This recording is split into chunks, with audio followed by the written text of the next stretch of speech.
Okay, this morning students would have taken Irish Higher Level Paper 2. For the most part, this was a paper that was dealing with the prose, the poetry, literature and Leif Hishkins. I'll start possibly with question number 1, that was dealing with 2 Leif Hishkins. The first one dealing with the census of Ireland. While it's a topical topic, for the most part a lot of this comprehension would have been historical, but it didn't throw up any difficulties in relation to vocabulary. Questions were very straightforward, very easy to understand. Leif Hishkin number 2 dealing again, I suppose, the year that's in it with the Irish language and celebrating the heritage and the culture of Ireland.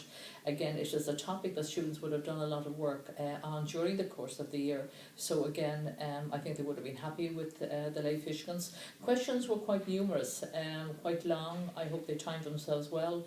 They were very bitty, but with practice during the course of the year, they shouldn't have thrown up any obstacles. I suppose the greatest, shock or surprise of all would have been the prose section. It was widely anticipated this year that students might get the story on Gnora. It didn't feature. They got the film dealing with Cockamillish, and the question was dealing solely with Paul. Again, a character they would have known very well, because he was a character that did not feature when it came up again previously, I should say, in 2015. Very straightforward. It's just that to get over the shock of not having the story that they anticipated, but by and large they were happy with it. The next question was dealing with the poetry Spalpeen Fónach.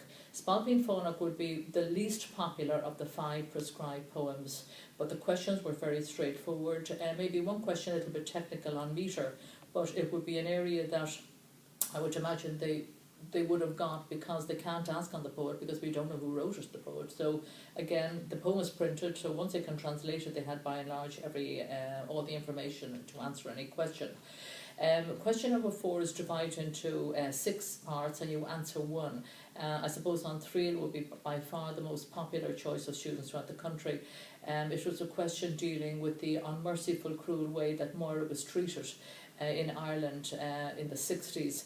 While it was a question very heavily weighted on characters were not mentioned, but again, students would have had no problem with it. The second most popular area would have been in question maybe 4F, the Filiach Brescia. They got a chlam. That poem was asked the first time in 2012, and there was a similarity in relation to the question they got today, and it was the love of the mother for her family, and that was very close to what they got in 2012, and they added on today her anxiety in relation to them. All in all, while the paper may have thrown up surprises, I don't think really students would have any major axe to grind with it.